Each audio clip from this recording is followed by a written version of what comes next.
Good afternoon, folks. It is Friday. Welcome to the end of your week. Well, hopefully it's the end of your week. I know certain people, certain subscribers where, you guys work over weekends and we are all there for you. Thank you for making sure that the people who work 9 to 5 can still do their stuff over a weekend. You guys rock. And you're not like the postal service here in the UK, which keeps sending my things back to me. Every single time I send stuff out, it's labelled wrong because they don't know what Warhammer is, and they send it right back to me. So I think I'm going to go with UPS from now on for sending stuff out. But anyway, thank you guys for working the weekends if you are. That is a special mention for you because you make the world go round, trust me. Because most of us, you're there, you're so convenient, you're amazing, thank you so much. So, Hobby Nightmares. If you like what I do, then the subscribe button is down below, all that fun stuff. Let's get to the end of the week and let's get to reading some Hobby Nightmares. Some of them are more serious than others, but we will see. Spartan says, good morning, afternoon, Mr. North, depending on when you read this. Well, it is afternoon, I suppose. The sun is going down, though. It's getting quite dark outside. Firstly, I want to start this off by asking how you are. I'm very well, thank you. I hope all is well. It is. Also, I want to say a huge thank you for your content and the time and energy put towards you and your Discord and your channel, blah, blah, blah. Thank you very, very, very, very much. Thank you very much for that, my friend. Cheers. I'm writing to you today to ask a question. I have a slight issue, sadly. I am in the middle of nowhere and in the UK, and my local Games Workshop is 12 miles away, and the one other is an almost 30 miles away. My local Games Workshop manager, he is the only member of staff there currently, is an utter oddball, to say the least. Each interaction I've had with him has made me question why I ever went in there. Yeah, alright. Yeah, this happens a lot. In all honesty, it happens a lot. And it's mainly because what you have to understand, Spartan, is that Games Workshop managers, if they're running a one-man store, they're standing there all day, and when someone comes in, it's almost like you're trying not to act too happy to see them. Like, especially if you're in a small store, because small stores, Games Workshop don't give a damn about what kind of money you earn. Well, they're not supposed to anyway. They do if they don't like you, do you know what I mean? But if they do like you, or you're flying under the radar and they haven't noticed you yet, they really don't give a damn how much money your store is taking in, as long as you're bringing in new customers. And if people are coming in, getting a starter box set once or twice a week and leaving, that's enough for them, because you're basically worth it in that model that you're bringing people into the hobby. So, there's no real stress from a financial point of view. I mean, there was for me near the end, because they were harping on about that to try and get me out of it. But at the start, I wasn't bothered at all. And so all I was bothered by is like, oh my god, human being, let's go talk to them. So I think a lot of the times when people are saying, oh my god, Games Workshop managers, all they do is like dry hump you out the store. Well, yes, but a lot of that, I think, is them being like, oh my god, there is a person here, I must talk to them about the hobby. Because you're lonely. Just is what it is. To explain it all, Spartan says, to explain it all a bit further, all he likes to do is boast about how much things he has model-wise. Why you should also buy these models he owns. Wow. Which seems like every bloody box set possible within arm's reach. He also really tries to sell things, but it's to the point where I have been speaking to him about a list I wanted to buy, and then jumping onto anyone else's leg that comes in, when he then again boasts about the stuff he has and why they should buy the things that he has. Okay. So this guy's breaking every single rule you're supposed to follow when you're training as a Games Workshop manager. As a Games Workshop manager, you're supposed to ask people about their hobby. You're supposed to ask people good questions and get them to reveal stuff to you that you need to go make a sale. Telling them that you like stuff and what you like and how you like to go about things in the hobby is basically you bragging about how good you are at the hobby, and doesn't get you any... I know this because I started doing this. When I started working at Games Workshop, I would have conversations with customers like I would have at a hobby store, where they would talk about their hobby for a bit, and I would talk about my hobby for a bit, and back and forth and back and forth. That's not how Games Workshop want you to approach people. They want you to approach people and ask them questions about their hobby. It's not about you. They want you to ask their questions about their hobby. Now, they phrase this in a way that makes it seem like an interrogation, which is when things break down and their training doesn't work. In reality, all you need to do as a good Games Workshop manager is ask decent questions, and if you're asked a question, answer it truthfully. So, if you ask a question, say, hey man, what do you like about your Necrons? And they go, oh, well, I like the fact that they're space Egyptians and they're massive trolls. Brilliant, okay. And he says, what army do you do? Then say, oh, I do loads of armies, but my favourite is Grey Knights. And this is why. Blah, blah, blah, blah, blah. Anyway, and then ask him a question, right? That's what you're supposed to do. You're not supposed to, like, take over a conversation in a nerdy way. I bet you've all met nerds like that who take over a conversation that you're having and just start to dominate it with their own stuff, with their own spiel about their own things. It's exhausting, isn't it? I hate it, you hate it, everybody hates it. So if you come across that, then yeah, it's okay to pull them up and say, look, I don't need you to say that shit to me. It's fine. Anyway, Spartan says, to explain it all a bit further, oh no, I've already read that bit.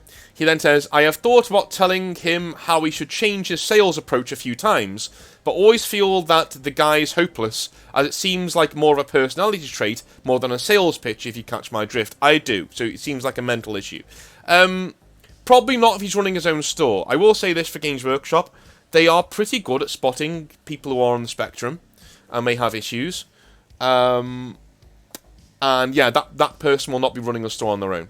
You know, not at least with a load of training and a load of support. But then again, they never supported anyone that I know of, so maybe I'm wrong on that one. But they were good at spotting people with mental health issues. I was wondering if I could get your opinion on the matter, because it's got to the point where I'm more willing to spend the postage on single paints rather than going to the store to have to go through the awkward situation, and I'm sure others think the same. I would also like to add that once upon a time, about 7 or so years ago, he and his colleague ran the store, and it was all so much better. They were a really good team, and was about all the interaction in the place was always packed with at least 5 to 8 people. Okay, he says, I hope that this whole is understandable for you. I do unfortunately have dyslexia, so I can miss things. No man, it's fine, it's fine. I mean, there were things missing here and there, but it was perfectly readable, no problem. Vote with your wallet is my advice, man. I know you live far away, but vote with your wallet. If you're willing to pay the postage, then do it. One thing I will say is that you're missing out on the social aspect of the hobby if you're pulling away like that. So maybe honesty is the best policy. If you're thinking about not going there again, anyway, maybe honesty is the best policy. Maybe talking to this guy is the best way to go about it. Just say, hey man, you know, as long as you're constructive about it, and you're saying it from a friend point of view. Yeah, I love this store, I love the way you run things. It's just this one thing that, you know, just turns me off. You know, I really want to buy stuff, but you do this, this, this, and this. That really turns me off buying. I want to support you, man. I think you're great. If you approach it like that, there's no way he's going to be like, well, get out then. And if he does, you were going to leave anyway. So maybe have a little word with this guy and just from a constructive, happy point of view to say, hey man, these are things I don't really like. Do you mind if we don't do those things? Just my input there. Jim the Chaos Guy says, hello Mr. North, good morning, afternoon or evening. Hopefully this is the right place for this, but I'm using Discord, but the message is too long. Without Nitro, feel free to use my name, Jim. Yeah, I have, yeah. I've just put Jim the Chaos Guy, no problem. First off, thank you for your videos. I'm a tow truck driver and spend anything from 10 to 14 hours a day in the cab of my truck. Between that and my twin 3-year-old, a lot of weeks your videos are the only thing I get hobbying, unfortunately. No problem, man.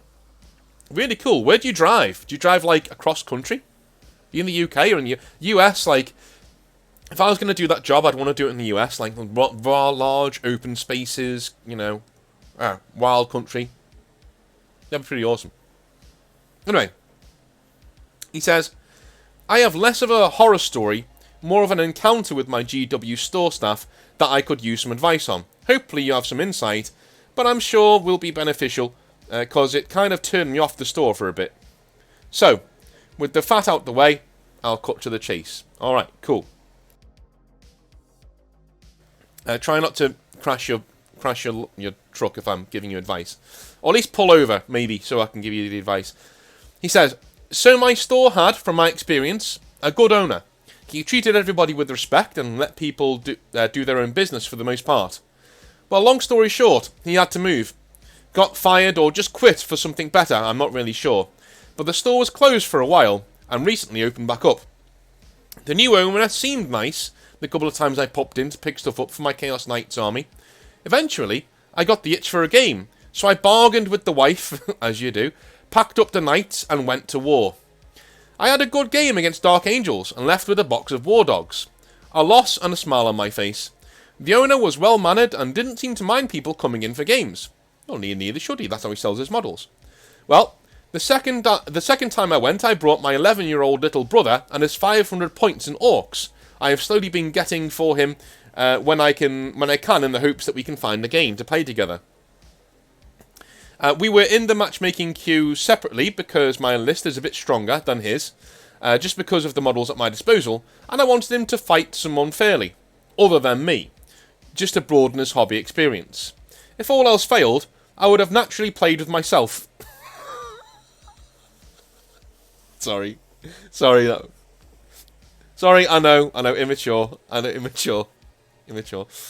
Well, I got a game pretty quickly against a fellow Chaos player, and it ended up being Knights versus Night Lords, so that's pretty cool. And about 5 minutes later, the store owner challenged him, my brother, to a small 500 points game with my brother's Orcs versus the store's Ultramarines. My brother was excited to say the least, and while the store owner was off getting the Ultramarines, I told my brother that if he won, I would get him a small box for his army. Wow. I was probably going to get him something anyway, but a little encouragement never hurt a kid. No, exactly, yeah. Good man. But anyhow, I turn around after talking with my brother, and the owner was right behind us, and I think he heard what I said. I try not to think too much of it, and wish my brother good luck, and we start our games. To cut an already long ramble a bit shorter, my brother won his game, and I am happy for him. I am 100% sure the owner threw the game. But my brother had a great time, and I was really happy.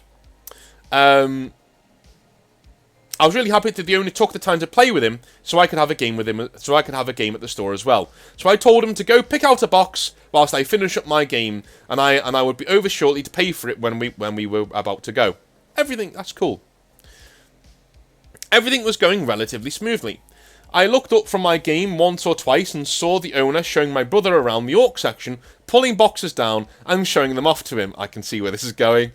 So when I finished my game, I walked up and asked my brother if he had made a selection. He pointed to a Gorkanaut model box and started asking if he could get that and a couple of other things that the store owner had sat off to the side. Yeah, this happens, man. And I hate this tactic. Have you ever noticed that Games Workshop managers mainly, but other store managers too, they will literally pull you over and they will start building an army on like a nearby table of things they just pull off the shelf? Like, they'll be like, look at this here, look at this here, look at this here. And when you turn around, you see like 5 or 6 boxes laid out on the table of the shit that you wanted for your army. And you can't buy them all, but they want you to. They're like, oh yeah. But what they're then saying is, no, all we're doing is getting the selection stuff off the shelf and showing you what your options are. But what they're actually doing, guys, is they're creating a sense of guilt in the customer. What they're doing is they're making the effort to pull these things off the shelves and put them on a table for you so you can see them. So if you don't buy them, they have to put them back on the shelf. And it naturally twangs at that guilt reticule in your chest where you're thinking, I don't want to buy this stuff, but the guy's gone through the whole rigmarole of putting them out there for me. Like, what do I do? And I know a lot of you will say, nah, I wouldn't buy them anyway, but I wouldn't fall for that. You do, because I've done this to people in the past. When I was working at Games Workshop, it's how you're trained. And it works. It works nearly all the time. They will buy 2 or 3, maybe even 4 things from that pile you set out. Because once they see it all there, not only does their guilt thing twang, but they also think, wow, that's a lot of cool models. And they want to get at least half of the stuff that's there, right? That's what's happening in this story. So, Jim says, it kind of bummed me out a bit because I was so glad to see him enjoying himself, but I had to remind my brother that this stuff is expensive. And I was between paychecks, so it needed to be something in the $60 to $30 range, not $150. It was at this point that the store owner's attitude turned sour, and just seemingly generally passive-aggressive turned toward my brother and I, cutting any talks with us short to 1 or 2 word responses, or trying to turn any of my conversations with people into sales. At that point, I kind of was just happy to go home, so I paid for his Orcs and left. Well, Wow. So obviously this guy's thrown the game to make sure your brother has a good time. And then he's doing it on the proviso that he's going to get a reward, like a big sale. And when you haven't done that, he's gotten pissy, essentially. But you did say, I'll get you a box. I was thinking he was going to say, oh yeah, Gorkanaut, and then you ended up having to buy him a Gorkanaut, which is, no, funny, but still reasonable, because you said a box, right? But the fact that he's actually gone and put loads of boxes on a table and guilted you is like, that's pretty shitty behaviour. I would like to say it wasn't done to make me look bad to my brother or anything. Yeah, it was, dude. I hope it was just him trying to fit into a new store and still finding a balance of pushing sales and letting people enjoy themselves. But it just kind of rubbed me the wrong way. I always try and get something when I go in for a game. It's not like I go in and just take up space, so I hope the encounter didn't spoil my gamer's ethic in his eyes. And maybe next time it will go better. But kind of made me feel like I just want to use the table at home instead for a more laid-back experience. Yeah, I mean, he says, sorry for any spelling and grammar mistakes, as the local hillbilly gibberish is my first language and English is a close second. Good lad. This is a nicely written... I mean, yeah, I can tell, like, it's all over the place grammar-wise, but that's fine. Like, I can still understand what's going on. If there is a short break in my talking, it's because, like, I'm trying to, like... When there isn't a comma where there should be, I'm like... like, trying to breathe in. But, like, it's fine. It's written very well. He says, I'm still going through your videos. Hopefully you didn't answer something like this already, because the last thing I want is to waste your time. You never waste my time, man. If it's on the video, you haven't wasted my time. Unless you last time when I read the same video... In my last video, I read the same story that I read months ago, because somebody had sent it in again, and yeah, that I forgot. But yeah, don't worry about it. So he says, keep up the good work, love you long time. You too. So I would still go into the store. Like again, as you said, you've answered your own question. This could literally be him just finding his way into the hobby and how to sell things to people. But I will say what he did was pretty shitty. Pretty shitty behaviour. I'm not a fan of it.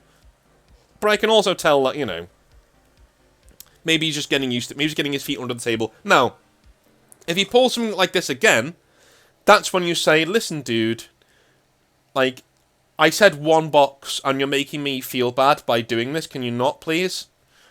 Honesty is the best policy. Just as we saw on our last submission, for me, honesty is the best policy. You've got to go in there and literally say, look, man, I'm just not happy with that. Like, I said one box and you're making me look bad in front of my brother. I want him to get into the hobby, and I want him to get into the hobby in this store because I love this store, but I won't be guilted into buying things that I can't afford. Fine. You know, no comeback for that. And if he comes back with an aggressive attitude, just say, look, okay, like I've said my piece. If that's how it's going to be, you know, we can go find another store. But I'd rather not. I love it here, you know, that sort of thing.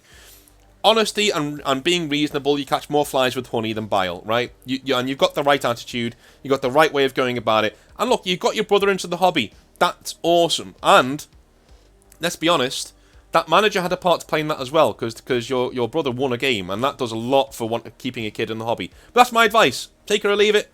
Happy truck driving.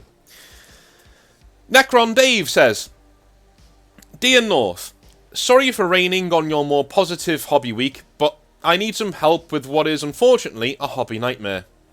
I love this hobby, and I've been in it for about 20 years now, as an avid painter and tournament player in the UK. It is my escape from stress, and generally has always helped me if I need to get away and think about things for a while. Not this time, though. I'm a software engineer, and so make decent money. I've been with my long-term girlfriend for 8 years, and we were going absolutely great in terms of togetherness and being a team. So it hit me like a load of bricks last week when she sat me down at the kitchen table and told me our relationship was over and that she wanted me to leave. Okay, I'm just going to highlight that because if you own this place, you can go and get fucked. But let me just come back to what you were saying. He says, now, I need to prefix this with our relationship a little. She is a hobbyist too, and actually runs the local games workshop, I shit you not. She is a really sweet girl, and has everything I ever wanted in a woman. I am terrified of losing her, to be honest. I can completely be open and say that our relationship has been amazing thus far. I've never been this happy, and to be honest, I have seen no sign of her unhappiness. We don't argue, have never really had a fight beyond normal debates about life and stuff, so this kind of came out of nowhere for me. She just kept saying that she doesn't think she can give me what I need, And when I asked if she loved me, she said that she did, but not as a partner, which kind of crushed me. Wow. No one at her place of work knows me or has met me. We kept our relationship away from the store to not get things messed up, so feel free to give advice, okay? We are best friends and have been in this hobby together for a long time. I have no idea what to do and have moved out for a little while. I do very well financially, so was able to just rent an Airbnb for a few weeks, which was a godsend. But now I'm sitting here not sure as to what to do. I cannot express how much this completely came out of the blue. We actually met at Games Day and played our first game there together, had a great time, swapped numbers, and since then I've gone from strength to strength. What's going on? Do I fight for this or let her go? Sorry for being a bummer, Necron Dave. Well, first of all, you never have to apologise for coming to me for help, right? And thank you for letting me read this out on the show as well. It's really, really cool of you. I'm gonna give you some medicine now, and it's not gonna be easy for you to hear. Number one, if you own that flat where she is, or if your name is on the deed, you are under no obligation to leave. You are under no obligation to leave, unless you've been abusive. You're under no legal obligation to leave. You need to go and hash that out with her, but do not be bullied out of the place that you live.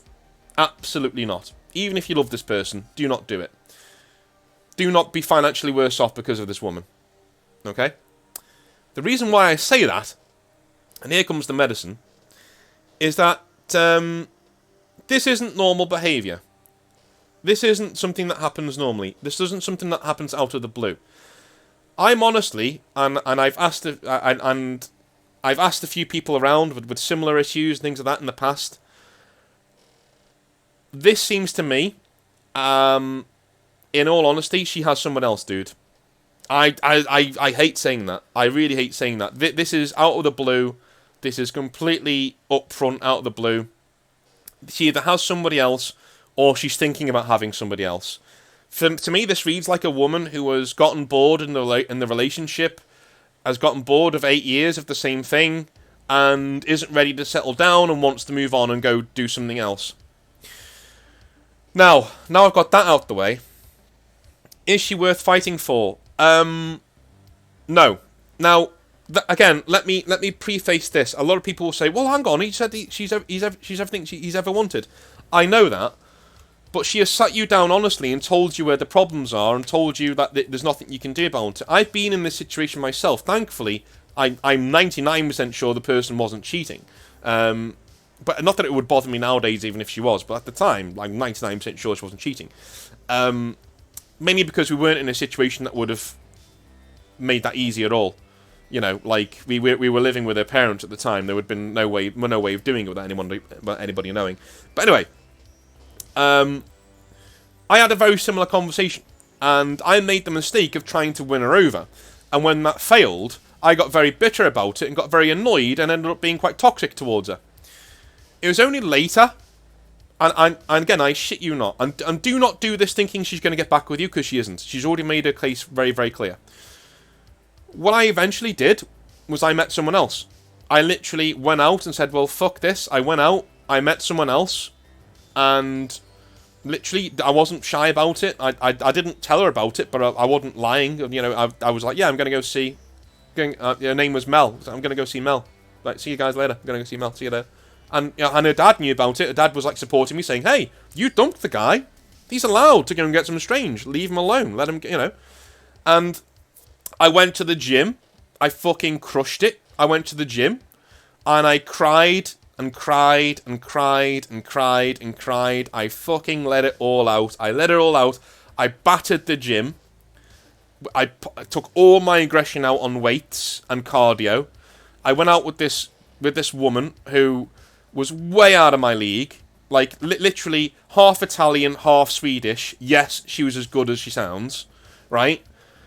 And literally just did that. I just did that. And eventually, my ex started to come around. Because the time came to me to leave and come back to the UK. She started to come around and be like, wow, you're looking really good. Or, wow, hey, do you want to go do this? Do you want to go do this? Have a meal somewhere? And, hey, do you want... Like, I'm not dating you. You fucking broke my heart. and you're not stopping me from going home. If you stopped me and said, hey, can you not go home because I'm having second thoughts, then we'll talk. What you're doing right now is you realise I don't need you for shit. And now you realise I don't need you for shit, all of a sudden I'm attractive again. That's toxic, go fuck yourself. And I'm getting the feeling this woman is exactly the same, dude. Exactly the same. If you will righteously leave, she will righteously stay. I've said it time and time again on the channel. Do not grovel to this woman. Do not go back to her and try and win her back. Work on yourself. Your happiness comes from you. And the minute you make somebody else responsible for your happiness, you lose control over your happiness and you let them take it away. You become dependent in the relationship. You become the beta male in the relationship. Never, ever let that happen. If you sense bullshit, call it out. If you sense something you don't like, call it out. Always have your big boy pants on and be ready to walk. Be ready to walk at any time. Be like, no. This isn't right for me. See you later. That is a healthy relationship. It sounds toxic. It's not. People who say it's toxic are insecure that people will leave them. It's not. Know your own worth. You are the prize. If you don't, then they will walk all over you with this shit. They will literally come at you again and again and again. Their demands will get more and more and more extreme. Do not stay with this woman if you want your mental health. I know this sounds harsh if you're reading this and you're listening to this, guys. I know it sounds harsh, but this is tough medicine. But it's medicine that needs to be swallowed and followed, right? Honestly, like, the minute you make somebody else responsible, you cannot grovel to this woman. She's made a decision. She has made her decision. The best thing you can do right now, do you know what will make you seem sexy to this woman if you want her around? And I'm telling you now, it's not going to work, but the only thing that could work from this situation is doing exactly what I said. Tell her to get the fuck out. Or say, hey, if this is over, it's over. Let's sort out the flat. Let's sell it. Let's get rid of it. Or if she owns the flat, then leave. Just leave. But if you really want to be baller, just say to her, hey, this is over. Okay, fine. Tell you what, you stay here whilst we sell the place, whilst you find another place. I have the means, so I'm going to go find another place right now, because I'm not staying here with you if you don't love me. See you later. Go to the fucking gym. Go and crush the shit out of it. Cry. I've seen this happen before, mainly in America, to be fair. I've not seen it happen in the UK. Like, I've never told anyone this before, right? So the second time I went to the gym in America, I was there, and I was listening to the Dresden Files in my earbuds, and I was just like there and pumping iron essentially. It makes you sound like fucking Schwarzenegger. It's called the pump, but no, like I'm literally there just doing a bit, and I'm noticing that I'm listening to this rather strenuous relationship part of the book. I think it was Grave Peril. I can't remember. Anyway. And I'm like, oh no, I'm getting really like, oh, like, this is horrible. And then I just started thinking about my own relationship as I was going for it on the weights, And I started crying. Like, tears started coming out my eyes. And I put the weights down, and I stood back up, and I felt something on my back. I was like, what the fuck's that? I turned around. There is this like 6'4" dude, and when I say this dude is handsome, I'm fucking, yeah. He is rubbing my back, and he just nods and goes, "Get it out, bro. That's good. That's good shit. That's good shit." And I was just like, "Thank you, cheers." And I just literally burst into tears. And it was the most sweet thing anyone's done for me.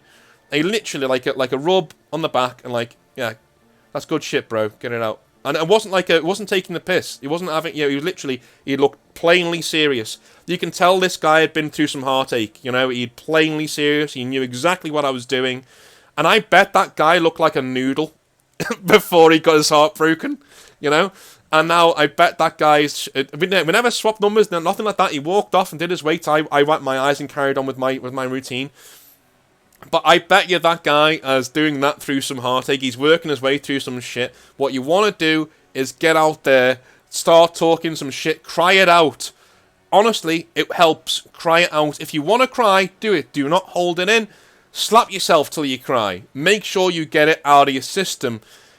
And take that anger, take that betrayal, take that sadness, take that absolute despair, and turn it into energy to do other shit.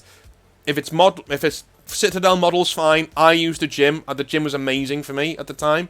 Go and do that. Like, go join a gym. Go do something. Better yourself.